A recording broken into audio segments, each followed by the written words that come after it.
Salut les copains, on change de registre aujourd'hui. On s'envoie plutôt vers un album de la Coupe du Monde de 1982, Panini, qui est assez rare à trouver dans l'état, en français.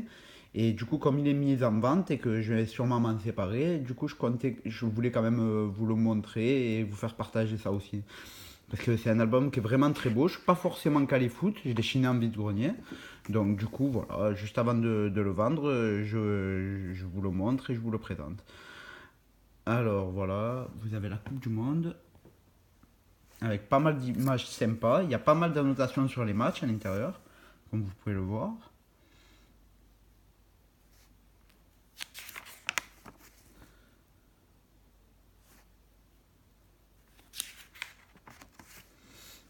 L'Italie, belle équipe, hein. Belle équipe de l'époque, avec des chevelures de feu, des personnes qui savaient jouer au ballon à l'époque, on va dire.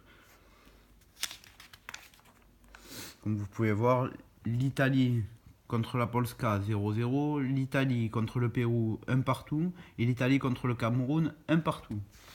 Pourtant, c'était pas des équipes fantastiques, mais voilà. Ça peut pas être toujours les Italiens les gagnants.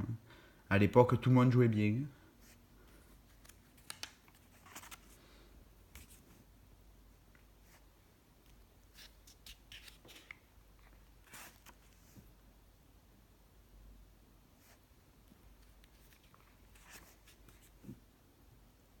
L'Allemagne,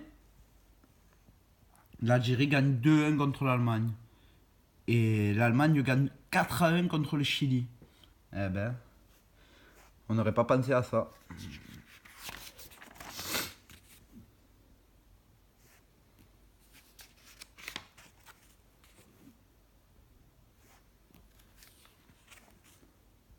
L'Argentine.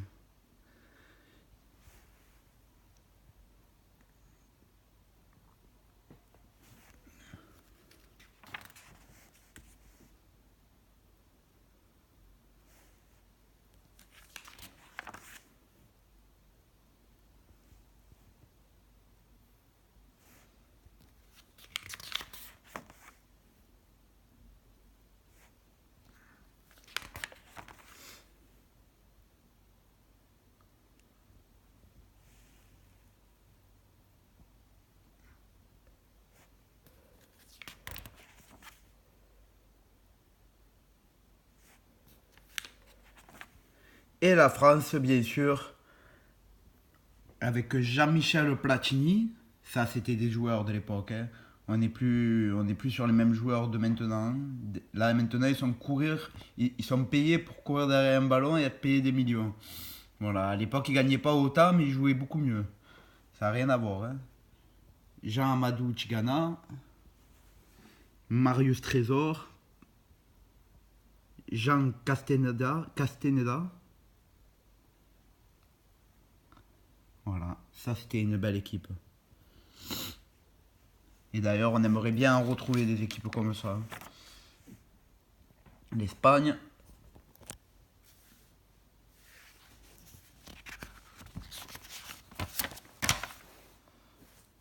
la Yougoslavie,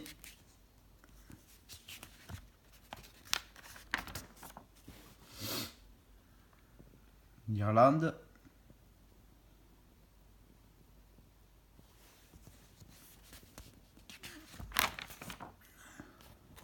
le Honduras,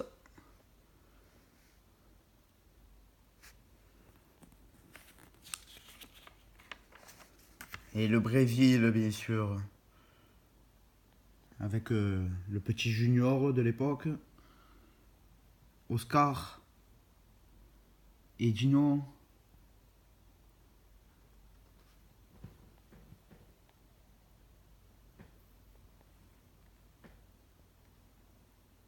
Renato, Sergino, Roberto. Oh, Roberto, fallait aller chez le coiffeur là, parce que franchement, les cheveux, crigneurs de feu.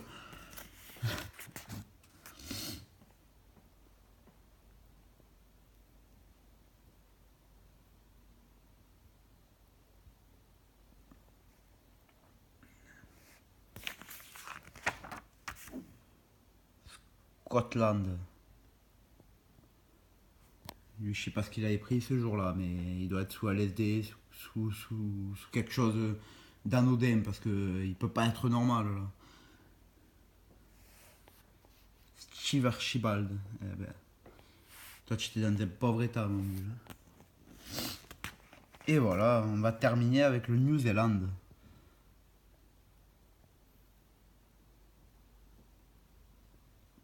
C'était une petite équipe, hein. La preuve, hein. Dernière page, image avec deux figures dessus.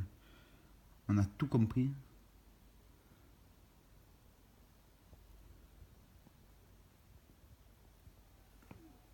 Et voilà, il n'y a que la dernière page qui est un petit peu abîmée, salie par le temps, hein. Après, bon, ça date de 35 ans, hein, cet album, donc 35 ans, c'est quand même un état qui est pas mal, je pense. Et vous serez pas prêt d'en revoir un en vidéo, je pense aussi.